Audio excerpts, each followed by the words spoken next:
Hey, welcome back to my channel. How was your Christmas holiday? Today I want to talk to you all about Christmas in China. These days, if you walk along West Nanjing Road in Shanghai or Sanlitun in Beijing, you'll see some rather confusing sights. You'll see giant Christmas trees, twinkling lights, and every shop on the street is playing jingle bells on a loop. It seems to look just like it does in New York and London. But if you look past the surface to see the essence of it, you'll find that the way we celebrate Christmas in China is completely different from the West. In China, Christmas has been stripped of its religious overtones and has been completely redesigned by the Chinese capital market.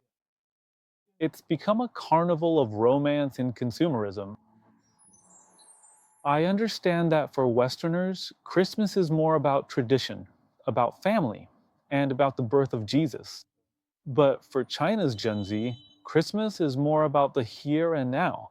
It's a mirror, reflecting the anxiety and loneliness of our times, as well as China's powerful industrial production capacity. Today, I want to take a moment to talk to you about these interesting things.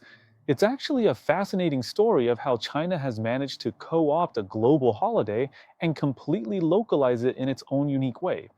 I'll also explain why we eat apples on Christmas Eve, and then follow the supply chain to trace a small city in China that now supplies about 80% of the world's Christmas atmosphere. And then we'll look at how young Chinese people treat Santa Claus as Cupid. Let's start with the strangest phenomenon: apples.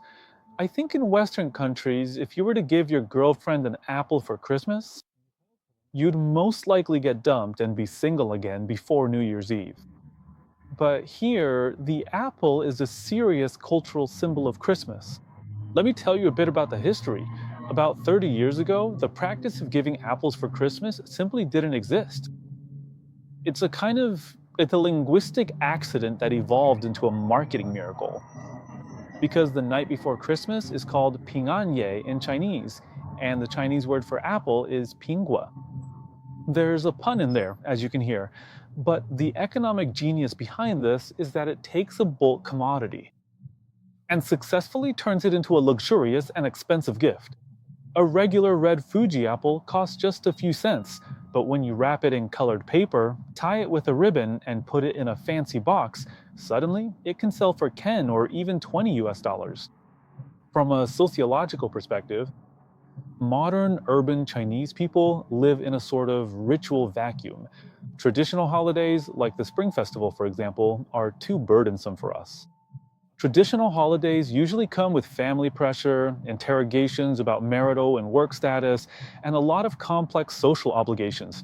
But Christmas, for us, is light. For us, it has no historical baggage. It's an empty vessel. Do you get it? We can put anything we want into it. So, what do young people in China want? We want romance. That's why Christmas in China is basically Valentine's Day version 2.0. On Christmas Day, hotels in China are almost always fully booked.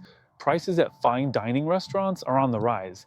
This isn't a night about Christmas Eve, it's a night for dates.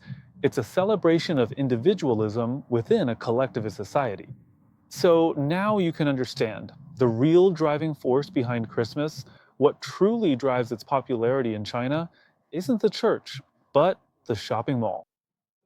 In the West, on Christmas Day, stores are probably closed and the streets are empty, right?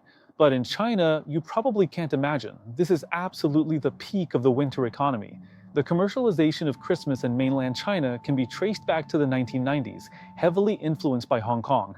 Later, it was the influx of Western brands, for example, like Starbucks, KFC, and Apple. They need a narrative to boost their December sales. You can look at Chinese companies like Taobao, Douyin, and Meituan.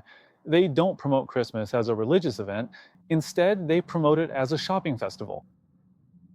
So, in the Chinese market, there's a concept called the atmosphere economy. Businesses invest millions in Christmas decorations, not because they truly love Santa Claus, but because the atmosphere can be directly converted into traffic. Young people in China treat the mall as a stage for photo shoots. We go there to take photos and then post them on our social media accounts.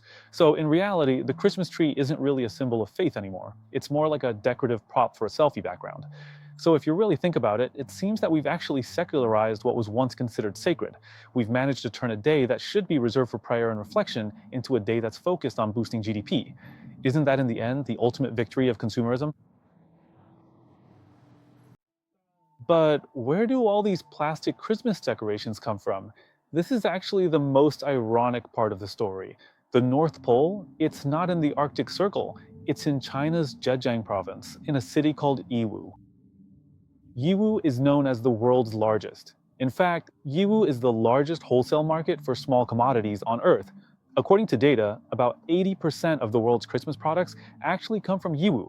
You can just imagine it. It's July, the temperature is maybe 35 degrees Celsius. In a humid factory, workers are testing snow machines and spray painting millions of red baubles. I've read reports about these Christmas trees, and the smell of plastic and paint is actually quite suffocating. But the workers there, most of them honestly have no idea what Christmas really means to people. For these workers, Christmas is simply just another order to be filled. It's just a deadline, a date on the calendar, before the containers leave the port, heading for Long Beach, New York, or Rotterdam in Europe. So, this is actually a hidden vascular system within globalization. Family traditions in Ohio or, say, Manchester actually rely on the supply chain in eastern China and its efficiency. Despite the trade war between China and the US, and despite the talk of decoupling, Yu's Christmas export volume, the export data from Yu, is still growing. And why is that? Because the world, because the world is addicted to cheap celebrations. And no one, I mean no one, can make a Christmas hat for 5 cents the way Yiwu can. So, in a rather strange and unexpected way, we're not just simply celebrating Christmas, we are actually powering Christmas itself. We're lighting up and illuminating the Christmas lights for the rest of the world to see and enjoy. So, what have we truly learned from all of this experience? We see how a Western religious holiday was brought to China, stripped of its original meaning, and then reassembled into a holiday about romance, apples, and consumer electronics. Some purists might say this is fake or it's cultural appropriation, but I believe it's a form of cultural evolution. China is very good at absorbing foreign cultural elements, for example, Buddhism, architecture, and technology. We have Sinicized these things, and Christmas is just the latest example. It shows the adaptability of the Chinese market and the pragmatism of the Chinese people. We've absorbed the essence of Christmas, the joy, the lights, and the gift giving, and discarded the parts that don't fit the Chinese market. As China's confidence in its own culture grows, and with the resurgence of Chinese trends, I see young people's interest in traditional holidays like the Lantern Festival or the Qixi Festival, which is China's Valentine's Day, slowly returning. But Christmas won't disappear. In China, Christmas has found its own unique niche. It's a holiday for young people, for those living in big cities, a truly romantic holiday. And on this special day, we allow ourselves to take a break, even if just for a moment, from our exhausting work. And simply go with a loved one to a fancy restaurant you've been wanting to try for a long time.